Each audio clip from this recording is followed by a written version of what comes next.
မင်္ဂလာပါခင်ဗျာကြားဆုံးနေမြေတွေကိုပြန်ရဖို့ရတရစီမံချက်နဲ့အသေးအတန်းရုန်းကန်နေတဲ့စစ်ကောင်စီရဲ့နောက်ဆုံးခြေလှမ်းတွေကဘာတွေလဲတော်လိုင်းရေးအင်အားစုတွေကြားထဲမှာရောဘလို့ဆိုးအင်စရာအဖို့အထက်တွေရှိနေတယ်လေဒီကနေ့2026ခုနှစ်ဧပြီလ29ရက်နေ့အတွက်ထူးခြားတဲ့စစ်ရေးတလင်သုံးသက်ချက်တွေကိုကျွန်တော်ရဲ့တောင်းမနစ်မြန်မာ YouTube နဲ့ Facebook Channel ကနေတင်ဆက်ပြီးတော့မှာဖြစ်ပါတယ်တော်လိုင်းရေးရဲ့အလဲအပြောင်းသတင်းတွေကိုသိရှိဖို့အခုဗီဒီယိုလေးကိုအဆုံးထိကြည့်ရှုပေးကြဖို့ဖိတ်ခေါ်ပါတယ်ကချင်ပြည်နယ်သတင်းနဲ့စတင်ချင်ပါတယ်ပြီးခဲ့တဲ့ဧပြီလ23ရက်နေ့ပိုင်းမှာမုံရင်းမြို့နယ်အုံးဆန်ဆိုင်ကြီးရွာအနီးကစစ်ကောင်စီလက်အောက်ခံ SNA တပ်စခန်းနှစ်ခုကို KIA နဲ့ SSIA ပူးပေါင်းတပ်တွေကအောင်မြင်စွာတိုက်ခိုက်သိမ်းပိုက်နိုင်ခဲ့ပါတယ်။ဒါအပြင်ဖားကန်မြို့နယ်လုံခင်းဒီတမှာအခြေစိုက်ဖို့ပြည်နေတဲ့စစ်ကောင်စီတပ်ကိုလည်း KIA ပူးပေါင်းတပ်တွေက Y1 ပိတ်ဆို့တိုက်ခိုက်နေလို့တိုက်ပွဲတွေပြင်းထန်နေဆဲဖြစ်ပါတယ်။ရှမ်းပြည်နယ်မှာတော့စိတ်မကောင်းစရာသတင်းတစ်ခုရှိပါတယ်။ဧပြီလ26ရက်နေ့ကတောင်ကြီးမြို့အရှေ့ပိုင်းတိုင်းစစ်ဌာနချုပ်ရပခါထံကို PNLA အဖွဲ့ဝင်ခွန်တန်ခါဆလိုက်အပါဝင်အင်အား62ဦးလက်နက်တွေနဲ့အလင်းဝင်သွားတယ်လို့သိရပါတယ်။မူဆယ်မြို့နယ်မှာလည်း MNDA ကခံထားတဲ့လုံခြုံရေးဝန်ထမ်းတဦးထပ်ပြေးသွားလာကြောင်း၎င်းရဲ့ဖခင်အသက်54နှစ်အရွယ်ဦးမြင့်ဆွေကို MNDA ကအထက်မှဖန်ဆီးပြီးညာကင်းဆောင်ခိုင်းခဲ့တဲ့ဖြစ်စဉ်ရှိခဲ့ပါတယ်။ကယားပြည်နယ်မိုးပြဲဒေသမှာတော့တော်လန်ရေးအဖွဲ့အချင်းချင်းထက်တဲ့မိုးပြဲ PDF နဲ့ Alpha အဖွဲ့ကြားနယ်မြေစိုးမိုးရေးနဲ့ရန်ပုံငွေကိစ္စအငင်းဖွာရာကနေဖိခတ်မှုဖြစ်ပြီး PDF ခေါင်းဆောင်အပါဝင်ရဲဘော်9ဦးနဲ့အရသားတယူတေဆုံးခဲ့ရပါတယ်။ကရင်ပြည်နယ်မှာတော့တော်လန်ရေးကဖွဲ့ရဲ့အောင်ပွဲသတင်းရှိပါတယ်။ဧပြီလ20ရက်နေ့ကဖားပွန်ခရိုင်လူတော်မြို့နယ်မှာနှစ်ပေါင်30နီးပါးအထိုင်ချထားတဲ့စစ်ကောင်စီရဲ့ကဘော်တုစကန်ကို KNLA နဲ့ PDF ပူးပေါင်းတပ်တွေကသိမ်းပိုက်နိုင်ခဲ့ပါတယ်။ဖက်မှာလည်းမြောက်ဝါဒီက DKBA ဆက်ဆံရေးယုံအနီးမှာရှိတဲ့ထိုက်တာကြားဖြန့်ဝင်းကိုစစ်ကောင်စီတပ်ကဝင်ရှာဖို့ကြိုးစားလာကြောင်း DKBA နဲ့စစ်ရေးတင်မှနေပါတယ်။တန်တောင်ကြီးမြို့နယ်မှာတော့စစ်ကောင်စီကလေယာဉ်နဲ့ဘုံကျဲတိုက်ခိုက်တာကြောင့်ကလေးမြဲတွေအပါဝင်ကြီးသူတွေထိခိုက်ဒေဆုံးခဲ့ရပါတယ်။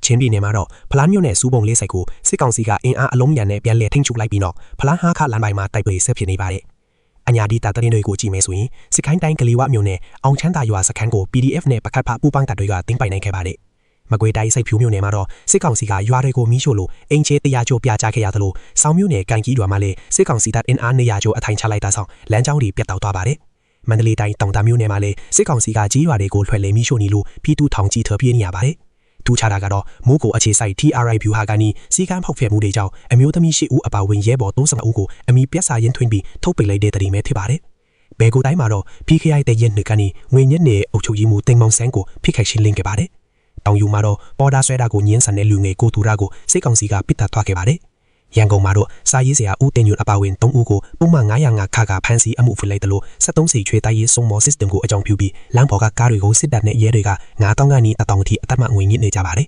။အေယာဝတီတိုင်းမှာတော့ပုတ်တင်ချောင်းထာက KTV တခုမှအငင်းစားဘူကြီးစီးတိုင်းကိုနေမြေစခန်းမှုမျိုးကိုနဲ့အဖွဲ့ကဝိုင်းရိုက်လို့စေးယုံတင်ထားရပါတယ်။နထာတိုင်မိုးပို့ချူစိုးကျော်ထကူလေစေးရဲညံလူချိုးပြီးဖျက်ရှားကဘုံမှုချိုအောင်ကျော်ခိုင်နဲ့အစားထိုးလိုက်ပါတယ်။တနင်္သာရီတိုင်းမှာတော့ပုတ်တင်အခြေစိုက်ခလရနေရလီဆလီကတတ်တားတဲ့ကိုပေါကြီးက MA1 ထနတ်တခုနဲ့အတူအလင်းဝင်လာပါတယ်။မော်တောင်မျိုးကတော့စစ်ကောင်စီကလေရင်နဲ့ပုံ6လုံးကျဲချခဲ့ပါတယ်။နိုင်ငံတကာတရင်အနေနဲ့ယောရုပါသမက EU ကစစ်ကောင်စီနဲ့ဆက်ဆံသူ105ဦးနဲ့လုံနှန်းနေစပ်နှစ်ခုကိုပိတ်ဆို့အရေးယူမှုတပ်တန်ထပ်တိုးလိုက်ပါတယ်။တဖန်မှာလည်းစစ်ကောင်စီကစစ်မှုထမ်းပြည်သူတွေကိုဂျပန်မလေးရှားနဲ့ထိုင်းကိုအလုတ်ဆလွတ်ဖို့ကြိုးစားနေပါတယ်။